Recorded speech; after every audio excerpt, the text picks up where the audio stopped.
My presentation is why I think single-use plastic should be banned. Did you know there is a large accumulation of plastic in the Pacific Ocean called the Great Pacific Garbage Patch? This accumulation of plastic has been growing since 1997, and it is twice the size of Texas, which is the second largest state in the United States. And as if that wasn't crazy enough, this isn't even the only garbage patch in the world's oceans. There are 5. The Great Pacific Garbage Patch, the North Pacific Garbage Patch, and the North Atlantic Garbage Patch, which are all about twice the size of Texas. Then there's the South Atlantic Garbage Patch, which is about 1.5 times the size of Texas, and the Indian Ocean Garbage Patch, which is just about the size of Texas. Things like this are very dangerous, and they are quickly destroying our planet.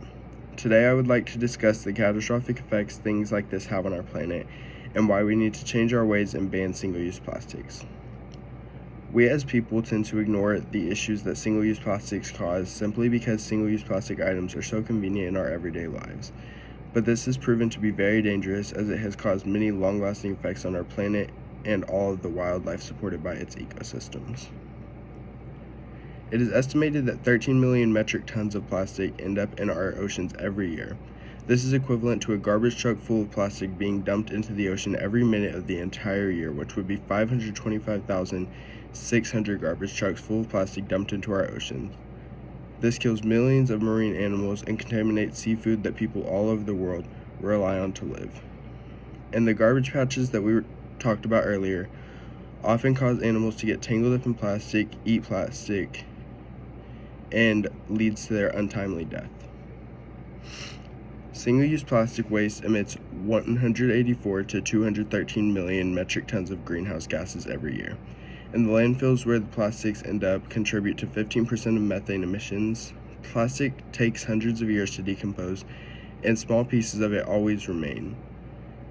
These pieces of plastic attract toxic chemicals, which are then ingested by wildlife and ultimately killing them. These plastics also get into and contaminate our food supply, which can be very harmful to us humans, both short and long term. In conclusion, humans are being very careless when it comes to this beautiful planet that we have been blessed with. If we don't change our ways, we will soon pass the point of no return. Throughout history, we have made many mistakes regarding the health of our planet and the health and safety of the wildlife on our planet, and they have been piling up and will ultimately lead to the demise of planet Earth if we continue going the way that we have been. This is why we need to ban single-use plastics, because time and time again the human race has proved that it cannot be responsible enough when it comes to properly disposing of our garbage, or smart enough to provide free recycling services to all citizens. So we must resort to the worst-case scenario and do away with plastics altogether. Thank you.